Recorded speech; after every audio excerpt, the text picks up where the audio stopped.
আপনার মোবাইলে যদি গুগল ক্রোম ব্রাউজার এস থাকে তাহলে আপনি একটি সেটিং অফ করে রাখতে হবে। যদি একটি সেটিং অফ করে না রাখেন তাহলে যে কোনো সময় আপনি বিপদে পড়তে পারেন। হোয়াটসঅ্যাপে বা ইমোতে যদি কেউ সাথে ভিডিও কলে কথা কোন তাহলে গুগল আপনার ভিডিও দিয়ে কল রেকর্ড করে রাখে। তাই একটি সেটিং অফ করতে হলে আপনি প্রথমে যেতে হবে গুগল ক্রোম ব্রাউজারে। ক্রোম ব্রাউজার অ্যাপটি আপনারা ওপেন করবেন।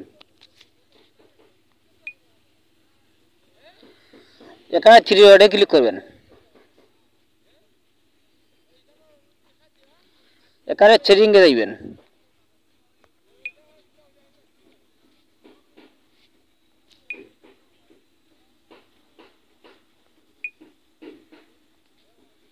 কিছু নিচে দিকে যাবেন। এখানে আছে সাইট সেটিং, এখানে ক্লিক করবেন।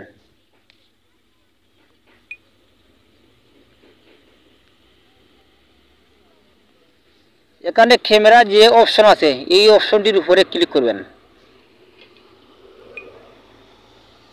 এই দেখুন এখানে দুইটি অপশন আছে। উপরের যে অপশন এই অপশনটা যদি আপনার অন থাকে তাহলে গুগল আপনার ভিডিও দিয়ে কল রেকর্ড করে রাখবে, যে কোনো সময় আপনি বিপদে পড়তে পারেন। তাই আপনার নিচেরটা সিলেক্ট করে দিবেন। এই দেখুন আমি নিচেরটা সিলেক্ট করে দিলাম। তাই এই সেটিং যদি আপনারা করে রাখেন তা নাই। তাই আজ এই ফোনটা আর ভিডিও যদি ভালো লাগে সাবস্ক্রাইব করে আমার চ্যানেলটির সাথে থাকুন। সবাইকে ধন্যবাদ।